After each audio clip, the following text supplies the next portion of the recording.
You're here seated today as a CEO running an established company. Did you ever imagine that you'll be here at one point in your life? No. I always aspired to be a doctor, by the way. What happened? Along the way, I realized I was not very good in math. One of the things about the tourism industry is just about seasons, high and low seasons. How do you manage this particular, what's it called, fluctuations that does happen in the industry? The low seasons, I think that's what majority of the time we do. We try and improve what did we go wrong, how can we be better, how do we be more competitive, and. What scares you? My wife. Why does she die?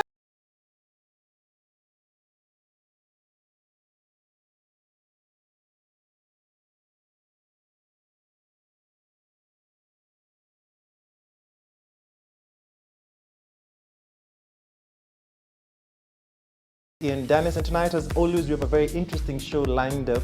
Tonight we're going to be having a gentleman who's in the tours and travel industry, but with a very, very interesting model that we're going to be finding out. But before I get to introduce my guest, I want to remind you that you're here at the Capital Club, the place you need to be as an entrepreneur, because at the Capital Club there's a wide variety of amenities that you can get to enjoy as an entrepreneur. You can literally spend your morning to evening right here at the Capital Club.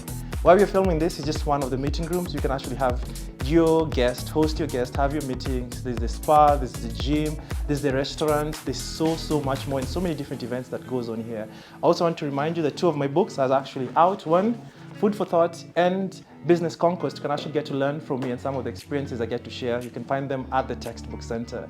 The gentleman I'm actually speaking about is just named like myself, another Dennis. So today is like two Dennis. Who's can Dennis or Shankar? Dennis 1 or Dennis 2? He's the CEO of Eros, which is a very interesting tours and travel company, and you're going to be finding out. So Dennis, welcome to the show. So it's Dennis, I'm Dennis 1, you're Dennis 2. Dennis the Menace. But pleasure. Pleasure, Dennis. Looking dapper as always. It's a pleasure for us to be here, and thank you for inviting us for this show. And so where do we start? The first question I like starting is, what exactly are you most grateful for today? What exactly are you most grateful for? I'm grateful for being alive.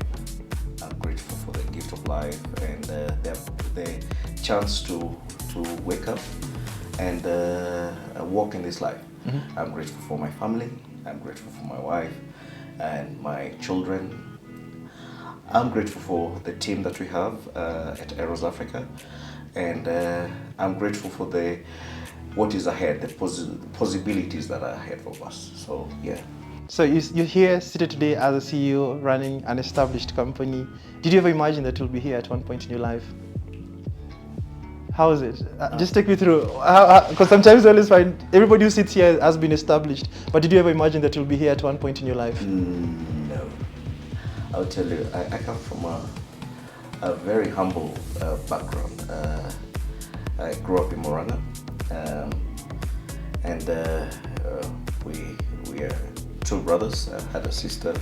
Unfortunately, God took her, and I always aspired to be a doctor, by the way. What happened? Along the way, I realized I was not very good in math. Ama ukasema Yesu ndio dawa. I was not very good in math. I passed very well in biology, chemistry, but math was an issue. Then there was that bridging part. Then Utali came, and I was qualified, and I went to pursue the course in travel and tourism management, and that's how my journey in the travel and tourism started. And while in school, I think in my second year, I was very fortunate. I was working for a car hire company. They hired me full time. My course was a 4-year, so from second year all the way to my 4th year, I was schooling and working. And just let me take you back slightly. I just wanted to understand also your upbringing. You mentioned you grew up in Moranga. Were your parents farmers? Because I've met so many people from Moranga. Everybody seems, all my parents were peasants and they're doing farmers and they're doing farming. What were your parents doing, and what are the influence they had in your life? I come from a Christian background. And my dad was was a lecturer and a contractor in the building and industry. And my mom was a nurse at Moranga Hospital, General Hospital. A very humble, working class family. Yeah, that's why I think we got values of working hard and trying to make it. And how's it? So you mentioned your dad used to do things. He used to what did your dad used to lecture on? No, he's building. Oh, building. He used to lecture at now Moranga University. So he used to lecture and also run a contracting company? Yes. So doing, all right, that's interesting. Yes. And mom was a nurse? And mom was a nurse. How is it under dad? What are some of the lessons that primarily when you look back in retrospect that you can say that you learned from your parents growing up, or maybe values they instilled in you that maybe enabled you to become who you are today? I think the main thing is discipline. My dad was a disciplinarian. Mom was a little bit soft. But then as we grew older, then it turned the other way around. Mom was strict. Because I know moms and boys, because you mentioned your two boys. Yeah. I'm like, because moms are always very, very soft. So she was soft, then she became strict. The main thing that maybe I learned is around us, majority of the family friends were in business. So, and dad was also trying business. So I think we took that value from them, that you have to try business and inshallah, or God willing, yeah, something you'll get something from it. And did you have any particular entrepreneurial exploits growing up? Because you mentioned that was in business. There's a lot of influence in business in and around you. Did you ever try any? Did you have conceive any particular ideas growing up? How exactly is it? Any recollection of that? I don't want to say I used to sell bread in school, but I can say during my college years, I think it's when it kicked in, because as I was working and I realized that car hire company, I got employed. I went to the extent of even getting a small car and also trying to do car hire on the side. Yeah. So. Oh, that's when in college or in college, yeah. Interesting. Yeah. So that was the first time you literally tried yourself. You Yes. immersed yourself in business. Yes.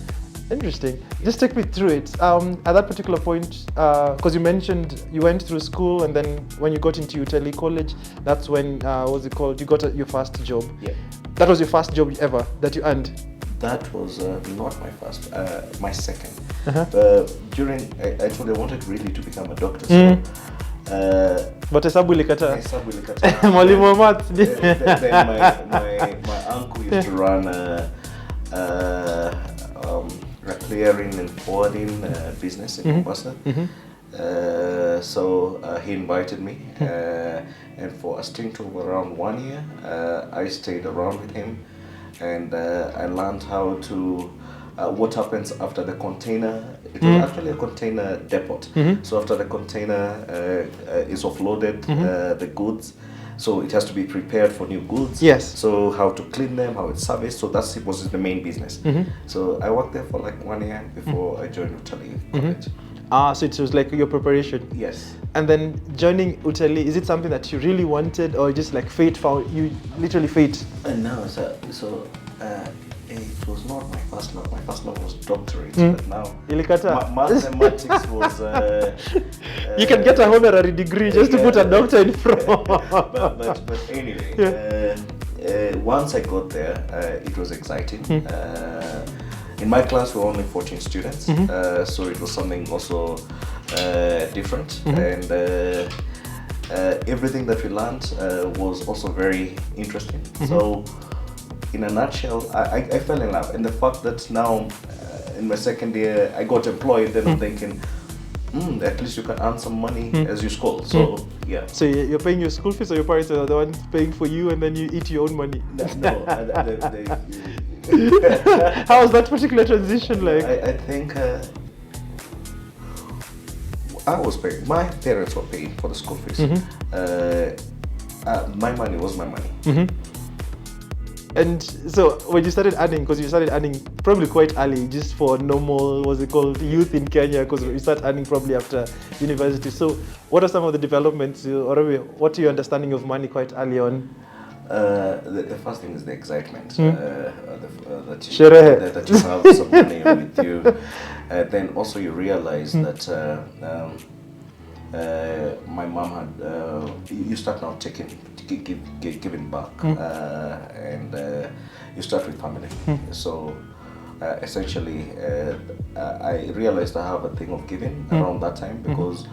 Every time I used to go home, I'm the one who do shopping for mom. I will leave something for mom, and there was and now the saving culture. I tried to do some stocks, and then the story goes we graduated, and then after graduation, that was when we had the violence for elections. Oh, 2007, 2008. Yes. And tourism was now affected. Now nobody. Yeah. There's nothing that you could do.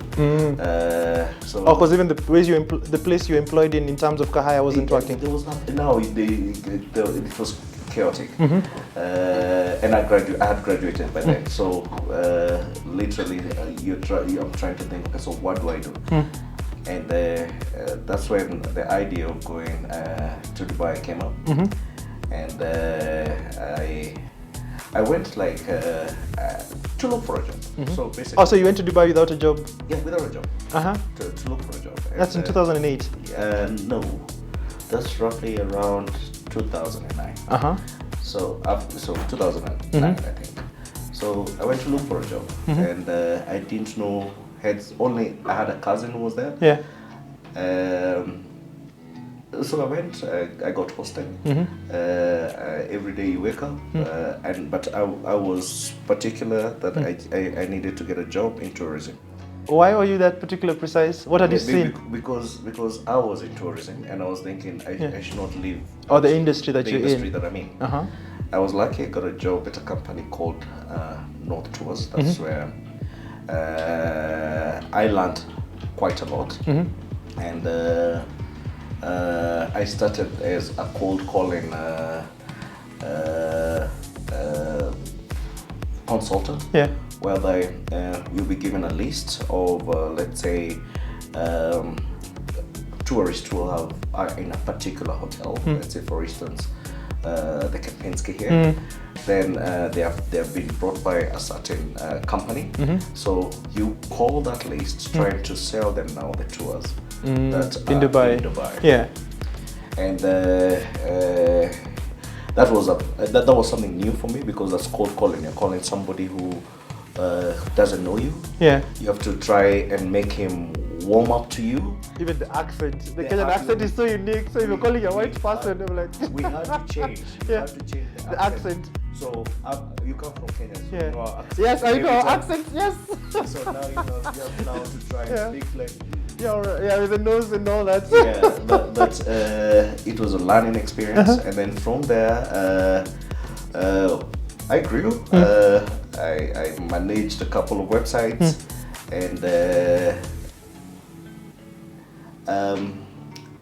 on my third year, I was doing very well for the company. They sent me to India. I stayed in India for 6 months. To do what? So now I was learning. We had that company had an office in India and Kenya. And Dubai. Yeah.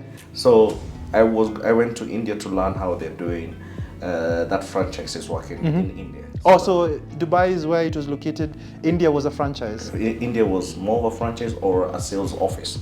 So I went to learn how it's operated. So I stayed there for 6 months. Then after 6 months, I came to Kenya to start the African franchise, to say, for the company. So I was the head of the regional head for Africa. Interesting. That I came back around 2013 level. So primarily you already understood how the franchise was working and trying to come to replicate it here. How did it fare? That's the time I traveled the most in Africa. I visited almost, I don't know.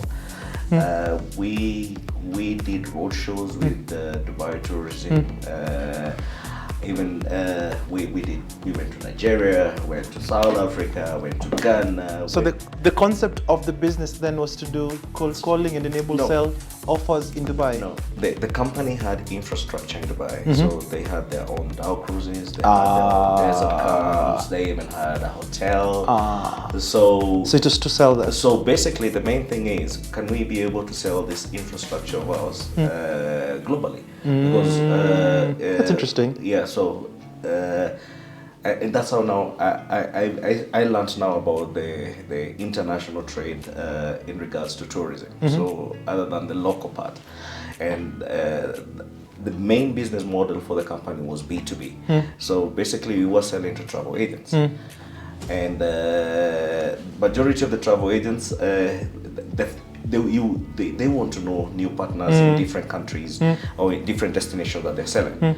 So that's how we started here. And the main the regional office was here in Kenya. Started as just one person with a laptop. So it starts with a laptop, and now push we grew. Unfortunately, in 2017, the company collapsed. The whole company collapsed. What's the reason to this? What's the reason to that? Because you had all the infrastructure, I believe you had all the clientele. What was the reason for the collapse? The reason for the collapse was, all I can say is the owners decided enough is enough. And they decided to pull the plug, and they left for Europe. So we were left here. In limbo. That was the biggest challenge that I ever had. And your staff had grown to how big? At that time, here in Kenya, we had staff of around 40. Wow. And basically, now how after pulling the plug became a mess is like, people buy a person other than even the name. I was the face of North Tours in the whole of Africa. When we went for road shows, when we went for workshops, I was the one speaking on behalf of. Now the plug is pulled. The first person, we had groups that were in Dubai at that particular time. We had guys who have already paid. So the plug is pulled, but some people don't even know the owner. They know you. So the first fingers when they started pointing is Dennis. Dennis, you should have told us. Dennis, you knew. Dennis, where's my money? But man, that was a challenge. That was the biggest challenge I have ever faced. And how did you handle that? How did you handle that season?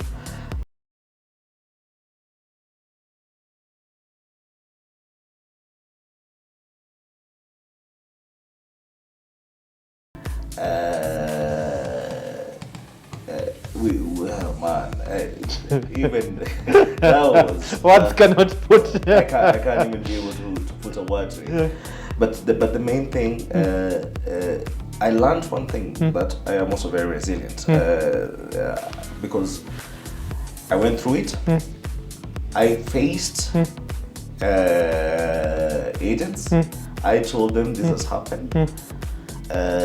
In 2018 is when Eros got birthed. So it was that experience that actually ignited your dream now to go through it? To do my own company. Because I even tried in 2017 to work with somebody who had another company. And you try and... But I also realized they are not understanding the business. There's one thing, and I'm sure you have trouble, Dennis. There's one thing you realize, once you go to some countries, you will have, because of skin color. Let's say you're being picked up, for instance, for a desert safari from your hotel. This I know has happened from the experience. Then there is probably some British guys who have been picked up in the next. You'll be told, and you're picked up first. And you're sitting nicely in the nice. I know. Then you're told, can you go to the back. Go to the back. I know. In my trip, I will not even allow. They tried to do that. I was like, I'm not doing that. I try to work with somebody, but essentially I realized they're not getting it. We are getting more complaints. Oh, because of the racism that happens. There is the racism. They're not understanding the markets because we know ourselves. Yeah. So that's how the birth came for Eros Africa, whereby around April 2018, that's when I said, all right, I don't need to work with anybody. I have been a tour guide in Dubai. I know people. I know owners of almost all these infrastructures. Hoteliers know me. I can do this by myself. And the only thing I need to do is just to try. And how did you get the courage? Because I know it's very difficult in the sense that you had been part of a company, you had seen it grow, and then it has fallen down. It was literally all in your hands. And then how did you get the courage now to restart again? Because you mentioned you tried also with somebody, it didn't quite work. How did you get the courage to do that? I say thank you to God, and two, also they say thank you to my family, and especially my wife. My wife is a pusher, so she's the one who's like, try. And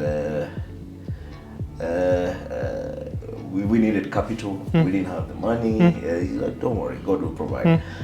But and also the partners or the people who knew my journey, they were also very willing to support.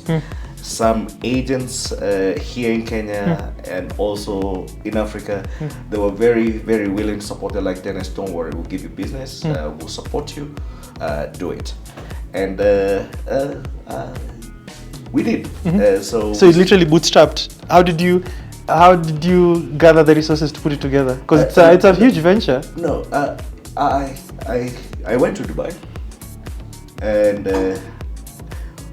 what I realized about business is this: you really don't need a lot of capital. What I think you need is as long as you have knowledge and experience, and you're willing to work long hours and push yourself, you can do anything. So I went to Dubai, I got a small place, I used to sit with my laptop, I would write emails to people, they will send me quotations, I would do. Some of the staff members and I thank God for them, that we were with here, they believed in what we are doing, they came on board. Or the staff members that used to work before North went South. Yes, so we started with them. And I agreed, okay, so we will start, and this is how I'll be paying you. And they were like, okay. And so now people already knew us, but knew us as not to us, but these guys are trying. And now I'm in Dubai, so it's easy. They can, in case of anything, at least. You're in Dubai, yeah. So I stayed in Dubai. I used to come in and out. I was working from a house. Yeah. I was working from a house. Yeah. Then in 2019, we're doing okay. Then I got one gentleman. I also took him to Dubai now. I told him, you sit there, and I'll try and look for business from this side. And God has been faithful. Corona happened. We closed only for, I think, 6 months. That's 2019. We closed 2019 for 6 months. 2020, yeah. 2020, yeah. 2020 for 6 months. Then we reopened in August, and God was faithful. Interesting. God was faithful because we did business which we never knew. We had new niches. Like all Chinese, when Chinese come, when they were traveling, they had to quarantine in Kenya. And we learned that.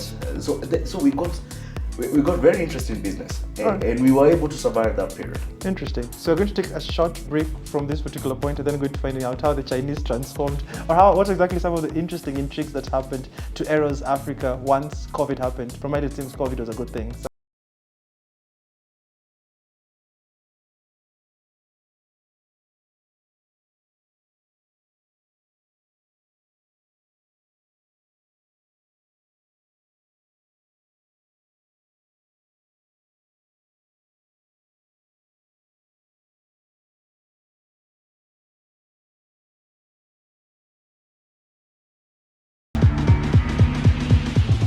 Welcome back to the show. Before you went on a break, my fellow Dennis is just taking us through the interesting story and the interesting insights as to how Eros Safaris came to be, primarily how he was employed. He went to Dubai, became a tour guide, became the head of Africa, and then eventually it led him to setting up Eros Africa. And the interesting thing, before we went on a break, you're just mentioning to us in terms of how COVID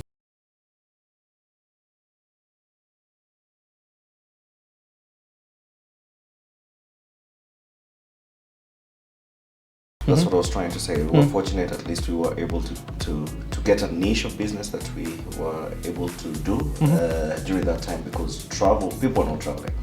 But the fact that we were able to manage groups of people when they're relocating back to their countries, that helped us keep afloat. And but God is good. Corona went, and we had to go back to the normal business. And so what have we been up to? That was around 2020, 2021 up to 2024. And we have the office in Dubai. And our main traffic is outbound. So we are not more of a local company whereby we are bringing clients into Kenya. We are more of taking people outside.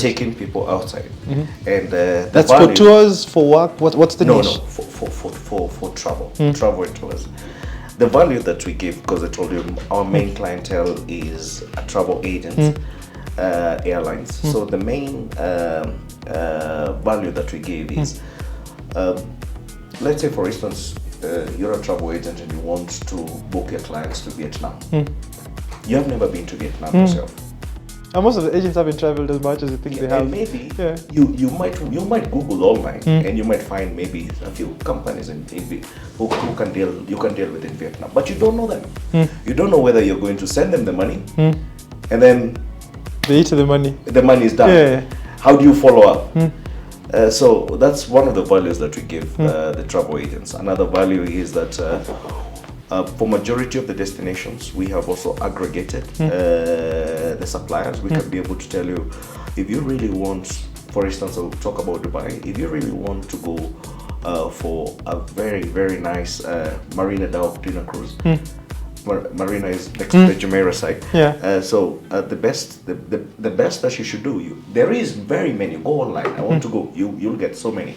But I can tell you, go with Lotus. And then I'll even tell you the particular time that you should book that Lotus cruise, which will give you the best experience.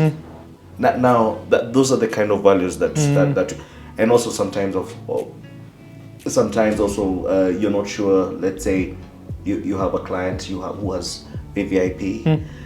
For instance, if you want to book a Tesla right now, let's say for your VIP clients in, let's say, South Africa, who would you contact? So primarily that's the service that you offer. So that's the value that we offer clients. So primarily, if I get to understand it correctly, is that your business primarily is on business, B2B, business to business, and primarily you're literally like the back end to the other businesses that they're serving their clientele in the front end. Absolutely. Absolutely. So in terms of any particular tours, any particular tours to any particular country, you're the ones through the suppliers you've aggregated and verified.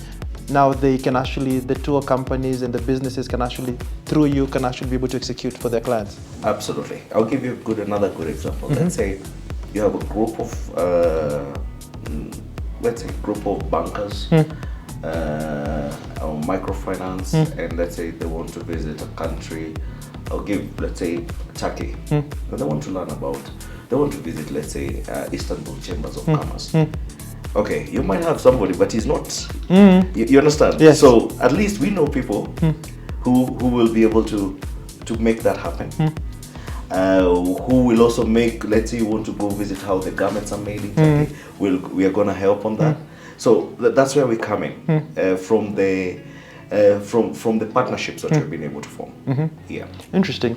And how has it been scaling the business? Because you mentioned initially you employed this particular transition, primarily was fate and primarily maybe God coming into place. How has it been scaling up this particular business? And I was scaling up. I think I will talk about maybe the things that we have been able to do to help us scale up.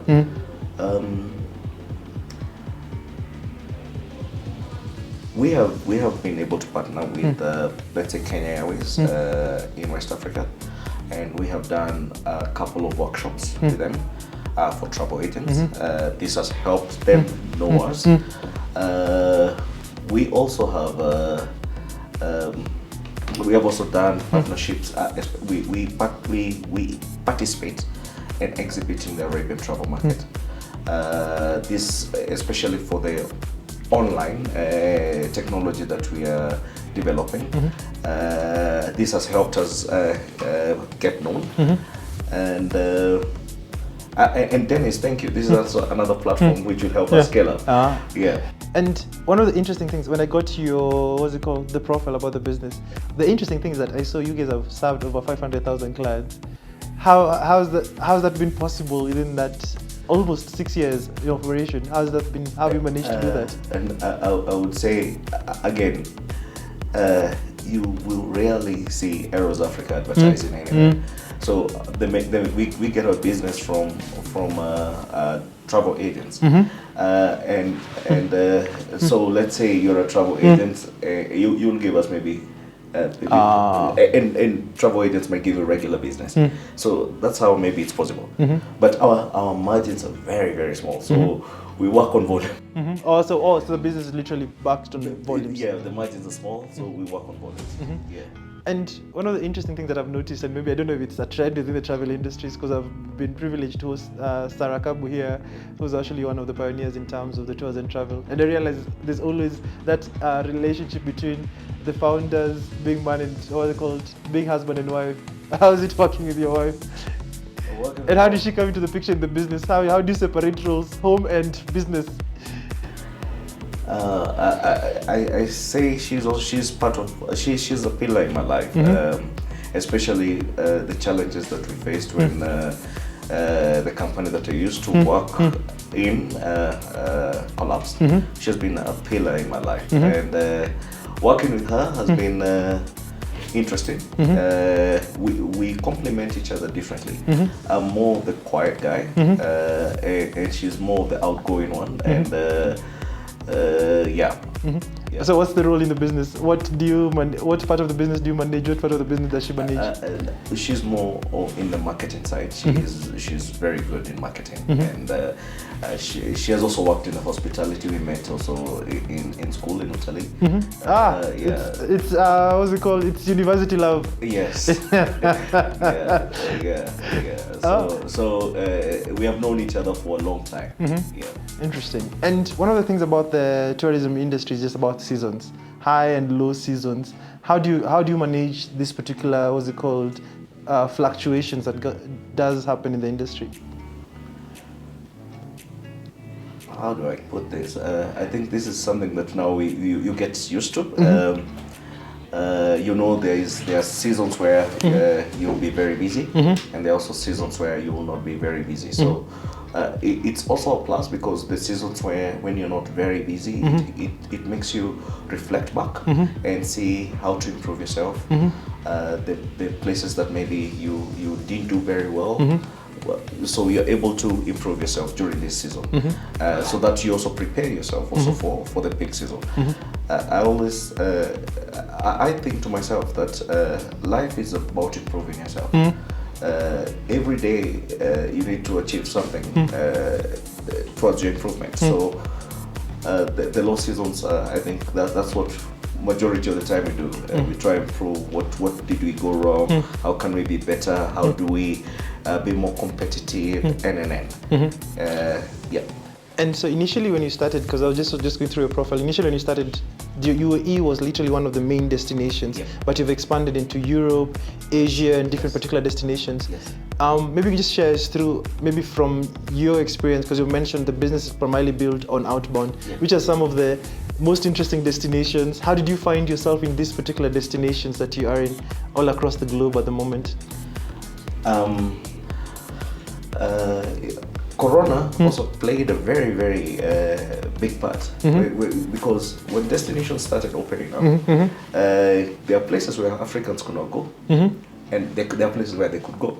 So we started realizing you cannot just say I'm primarily just a destination management company for only one place. You need to start now researching, form new partnerships, and broaden so that you don't, once your cake is closed, at least you can be able to at least have a pie some other place. So that's how we started now exploring and expanding to the other destinations. And how has it been? It has also been a learning experience. We have formed partnerships. We have visited some of these places. We have taken groups to some of these places, and I would say, God willing, the future looks bright. Which particular destinations are you currently in? Now, as a company, we have offices in Dubai. We have an office in Nigeria, and we have an office in Zambia. We have representations in South Africa. Representation means maybe I have a staff and or two in South Africa and Turkey. So how has it been? It has been good. It has been good. All right. And there's something that you mentioned earlier on in terms of embracing technology right now. Yes. Just maybe just take me through what's the technology that you're embracing? How exactly is it going to change this particular landscape? So I'm sure you've booked or you've gone online on booking.com. Yeah. And, yes, I've done that. All right. So for B2B space, we're also doing the same. And there are very many online systems which are there. So we are also getting the same space whereby in terms of online, let's say you're a travel agent, you want to book a hotel for your client. There are time zones, and let's say the client is in Nigeria, where we have a 3-hour difference. So when here it's 7 o'clock, no, when there it's 7 o'clock, here we're already asleep. So you cannot even probably write to a travel consultant in the office to help you. So maybe if you had an online system and you want to check a hotel, let's say in Turkey, you'll be able to check that. So we are developing this for hotels, activities around the globe.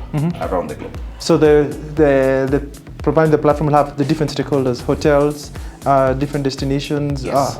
So the platform is going to have the hotels. It will have activities. We are not going to have flights because our main clientele is travel agents, and we believe they also have the capability of booking the flights. But maybe the hotels, you can book directly there.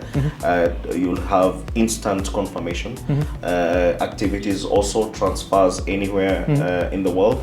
You can also book there, and you'll have instant confirmations. And when you talk about business, you've discussed about the success and how beautiful the story has been from someone who was a tour guide, now is running his own company, having destinations around the world. Let's talk about the challenges. Through this particular journey, what's been the most trying time? Okay, I think I mentioned the time that the company fell. Yes, that's that company. Yes. Now for you in your business. For us, one is to regain trust. There are people who got hurt when I was the head of the country head or the regional head for North Tours. There are people who got hurt, they lost money. To regain that trust has been a journey because sometimes once bitten you become twice shy. The face is still the same. So that has been a journey. That has been a very big challenge. The other challenge I would say is in terms of there are markets which you'd like to get into, which have potential. I'll give you a very good example, Ethiopia. There is potential. But these countries where there is potential, you can also not get money. Yes, I hear you can get money out of Ethiopia. You can't get money out. So there are a couple of countries like that. So that now in terms is there another country apart from Ethiopia? Because I hear Ethiopia is the one that currently even Ghana. Even Ghana. Even Ghana, they have a limit in terms of the amount of dollars that they can be able to transact in a day. So somebody has to. So these are some of the challenges we face, and I think the other challenge. I think the rest is just operational. challenges, capital challenges. These are normal. I think they don't go away. You just become better as you go. Yeah, I think so. Having been someone who's literally risen through the ranks, started again from scratch, having grown to where exactly you are at the moment, what do you think, what are some of the lessons that success primarily resonates with you? Lessons around your success? I think the main thing which I've learned is this. One, hard work. Hard work. Don't stop working hard. Even when you feel like you don't know. There's a saying, they say in Dubai, build, people will come. So just work hard. Something will come out of it. Two is resilience. I've learned that the more you go through hard things and challenges, and you become resilient, the better you become. They say when there's pressure, that's when you create diamonds. And so and I think God, God is everything, and God is everything. And also another thing I always like to get insights and maybe just lessons, especially from some of the guests I have, is lessons around money. Because as an entrepreneur, of course, you're trying to make profit, you're trying to, what's it called? You're going to come to points, you're going to handle a lot of money, you're going to have abundance. What are some of the lessons that money has also taught you? Or maybe some of the principles that you exercise around money? No, the main thing that I've learned is this. You need to separate the maize and beans, put them separate. You need to be able to map your money. I think that's the main lesson that I've learned. Because yes, you'll pay me maybe even $10,000, but maybe my profit, I told you, our profit volume is very little. So maybe my profit there out of the 10,000 might be only $100. The rest is not my money. So basically, you have to map. You have to map your money so that you're able to know, okay, so this is my profit. And then also map now your money, because you also have employees that you have to pay, you have rents to pay, you have what to pay. So I think the main thing that I've learned about money is mapping. Mapping the money will help you plan more better. Yeah. And from also someone, because your journey is very, very interesting and very inspiring. Like literally, you build someone's company from scratch to exactly it is. It failed, and then also for you, you also had to start again from scratch, and you've managed to literally make it grow. So you have already experienced the both turmoils. If you're to start again, God forbid, what are some of the, what's it called? What would you do differently? From all the things you've learned, I think. I think during Corona, one of my friends told me, Dennis, if today, and also for you, Dennis, if today you are all put in the same level again, Dennis, you still be successful because you're successful now. Yeah, I will. So same here. So I'm saying even if it's tomorrow, I know I will still. Maybe I'll do it differently, but I know. I think there are lessons that you have learned, and I think they become part of our DNA. Like what? like waking up early, hard work, and so yeah. How does your schedule look like? How does your day-to-day schedule look like? What are some of the things that you actually exercise every day consistently? Because I know consistency also comes with. Well, wake up around 5, sometimes even earlier. I'll do press-ups. Oh, you exercise? I exercise a little bit, and then shower. Majority of the times, I'll start work from the house. I'll be seated by around 6 a.m. And I've gone through everything of the day. If after 6 a.m. Up to 7, then I'll rush for a walk for 1 hour. Oh, every day? Yes, every day. Yeah. So 1 hour, then I'll come back, take a shower. Then I'll head to the office. I'm usually in the office by around 8:30. 9. We have 2 offices in Kenya. So we have one around Garden City and one in Westlands.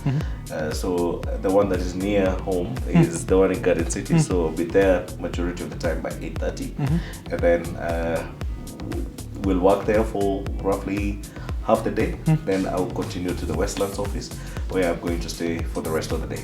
Oh, so you juggle between both offices? I go for both offices, yeah. Interesting. And through this particular journey, to any entrepreneur watching this, what's that one lesson you can actually just share with them? That's one takeaway from your journey that has been over almost the last 15 years.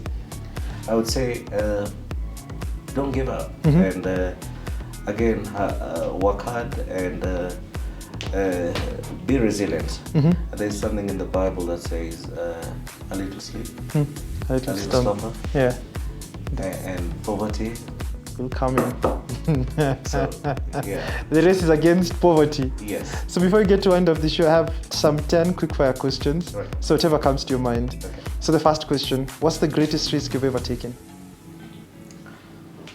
I think the greatest risk was the main greatest was to restart the company in 2018 after the shutdown that was there after the collapse of North Tours. The second question, what's your hidden talent? I think I'm not sure whether it's hidden, but I'm very. Your wife is watching you closely. I think I'm very patient. Interesting. Yeah. Number 3, money or happiness? Happiness. Why? It will bring the money. Really? Yes. Money doesn't bring happiness. when you are psyched, you're happy.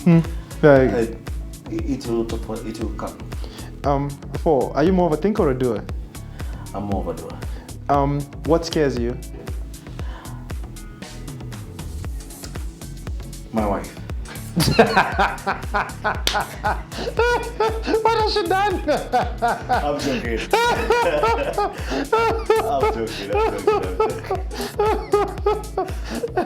I had to make you laugh. No, I know. Okay, that's interesting. Okay, cut that, yeah? Yeah. No, it's fine. It's fine. She's here. It's fine. She hasn't left you anything. Number 6. What's been your best age? I think the age that I'm currently in my 40s, I think this is the best age. Yeah. Who inspires you? Your wife is just watching. She already scared you, so she doesn't inspire you. I have mentors, people who have come into my life, and they inspire me, and I'm inspired by. I will say this. I'm inspired by a gentleman called Mr. Vinod. Mr. Vinod. Mr. Vinod. He started a company from nothing. He was a pharmacist. Right now, what he has been able to do is crazy. Yeah. And the final question, freedom or money? Money, I think. I wanted money. So that's you're preferring happiness to money, now you're preferring money to freedom. The complexities of life. She looked at me in those eyes. Oh, like God.